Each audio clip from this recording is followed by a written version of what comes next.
Hola, es un gusto saludarlos y darles la bienvenida a esta conversación con el doctor Oscar Cingolani, médico, cardiólogo, profesor e investigador de la Universidad Johns Hopkins en los Estados Unidos, pero además una voz autorizada para hablar del COVID. Doctor Cingolani, qué bueno tenerlo estos minutos con nosotros.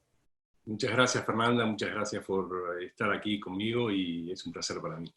Doctor Cingolani, yo quisiera preguntarle y profundizar un poco, de pronto en lo que usted ya nos anticipaba, en el cambio de las tendencias en el mapa. Definitivamente usted dice, ya empezamos a notar con los países que han avanzado más en la vacunación. Y sin duda cuando uno ve el otro mapa, el de las inmunizaciones, ve uno la notable diferencia entre el hemisferio norte y el hemisferio sur. No hay igualdad. ¿Qué pasa con estas diferencias? ¿Qué pasa con estas desigualdades? Esto nos puede impactar absolutamente a todos, incluso a los que nos llevan ventaja. Esto nos va a impactar a todos y yo lo vengo insistiendo desde hace ya tiempo. Si nosotros nos ponemos a observar la cantidad de vacunas que hemos administrado en el mundo, hemos llegado al medio billón americano o 500 millones de vacunación, pero el 70% de esas vacunas han sido administradas en Estados Unidos, en Europa Occidental, en Israel, en India y en Chile, que de Latinoamérica ha sido el que ha realmente adquirido muchísimas vacunas y todos los ojos están focalizados en su campaña de vacunación por ser el que lidera hoy por hoy la vacunación en Latinoamérica. Entonces, esto es algo muy importante porque aquellos países emergentes con menos recursos, que no tienen acceso a la vacunación, tienen mayor circulación del virus. Y cuanto mayor circulación del virus haya, mayor posibilidades de que emerjan variantes, y estas variantes pueden llegar a ser resistentes. Con lo cual, yo creo que tenemos que hablar de una política de globalización, en la cual los países que ya están logrando una campaña de vacunación a gran cantidad de su población, tienen que darse cuenta que las fronteras siempre serán permeables y que nosotros, por más que, por dar un ejemplo, Estados Unidos, por más que vacune a toda su población o al 90% de su población y logre un efecto de inmunidad de rebaño, tarde o temprano va a tener cepas o variantes emergentes que pueden llegar a ser resistentes a esa vacuna si permitimos que otros países sin recursos no tengan acceso a la vacuna. Así que eso es lo que el nuevo movimiento, por así decirlo, a partir de ahora, es tratar de, bueno, sabemos que no tenemos vacunas para todos, pero ¿cómo podemos hacer para, con los mínimos recursos que tenemos, ser inteligentes y tratar de al mismo tiempo producir mayor cantidad de vacunas? Doctor Cingolani, precisamente sabemos que este es un recurso escaso, en especial para ciertos países y para nuestra región. ¿Cómo se podría trabajar en una priorización adecuada que permita alcanzar esa inmunidad de rebaño? Usted ya lo decía, necesitamos una respuesta global y sin duda necesitamos soluciones sin precedentes para un reto sin precedentes.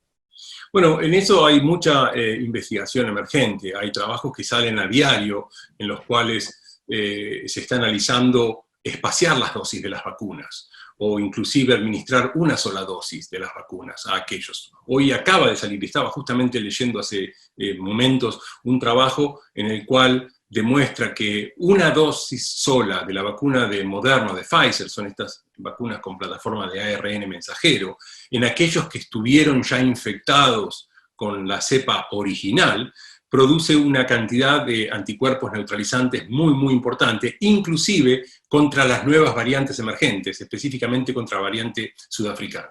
Y hay otros estudios que muestran lo mismo. Entonces, hoy por hoy, si tenemos un determinado lote de vacunas, la política de muchos países, y me acabo de enterar de que, por ejemplo, Argentina acaba de anunciar que va a vacunar con una sola dosis, con las dosis que tenga, y espaciarlas hasta que pueda lograr mayor cantidad de adquisición de dosis, es una política, en realidad, de solidaridad, tratando de vacunar con una dosis a la mayor cantidad posible. Por supuesto que sabemos que lo ideal, y la mayoría de las vacunas se han probado con 2 dosis, y esa es la inmunidad total que logramos. Pero no toda inmunidad es igual en cada paciente, con lo cual lo que posiblemente tenga que ocurrir en países con escasos recursos es implementar medidas de personalización para ver qué pacientes o qué población pueda requerir 2 dosis o qué población pueda requerir solamente una dosis. En eso están las investigaciones ahora. Muchas personas encuentran contradictorio el hecho de que, por ejemplo, países como Chile, que han avanzado tanto en la vacunación, se encuentren realizando medidas como confinamiento. Entonces, ¿cómo así? ¿Pero por qué pasa esto? Y tiene que ver con la explicación que usted nos da de que el efecto de la vacuna no es inmediato, ¿no es así? Tal cual. Y el efecto de la vacuna no es inmediato en cada individuo, pero inclusive se tarda mucho más para ver un efecto epidemiológico en la población en general. Recordemos que si bien Chile está, cuando uno ve un gráfico, está primero en cantidad de vacunas por día o por semana, todavía no ha logrado una vacunación de un porcentaje importante de su población. Tiene que lograr un porcentaje superior al 70% para ver eso. El único ejemplo hoy por hoy de vacunación masiva y su efecto positivo lo vemos en Israel, que ha vacunado a un porcentaje muy importante, y en aquella población de riesgo y añosa que vacunó primero, que prácticamente cubre el 90% de esa población, se ha visto una caída muy importante en casos infectados y también en la mortalidad. Así que yo de aquí creo que vamos a ver una inflexión, y por eso digo que en Latinoamérica los ojos están en Chile hoy por hoy, porque es el país que mayor cantidad de vacunados tiene en proporción a su población, y es en el cual todos tenemos esa confianza y esa esperanza de que cuando logren un cierto nivel de vacunación de la población, empecemos a ver esa caída de casos. Me uno a ese llamado a asumir ese rol y esa misión esencial que tenemos desde los que somos profesionales de la salud, de convertirnos en alfabetizadores, algo que habíamos Totalmente. dejado tal vez un poco olvidado. ¿Qué le dice a los pacientes, a las familias para devolverles esa confianza? Le digo que nunca la medicina y la ciencia ha pasado por una etapa como la que hemos pasado en este último año. Se han abierto las fronteras y yo ayer tuve una comunicación con Australia, mañana tengo una con China, ya no hay barreras. Podrá haber barreras políticas, podrá haber diferencias de colores políticos, pero los médicos nunca estuvimos tan unidos y cada vez hay más médicos que realmente estamos a favor del paciente. Así que es muy importante que confíen en sus médicos, que la familia y el paciente realmente escuchen a sus médicos, porque nosotros hacemos medicina porque nos importa sanar a la gente, y eso es algo que realmente la gente lo tiene que entender. Nosotros no somos políticos, somos médicos.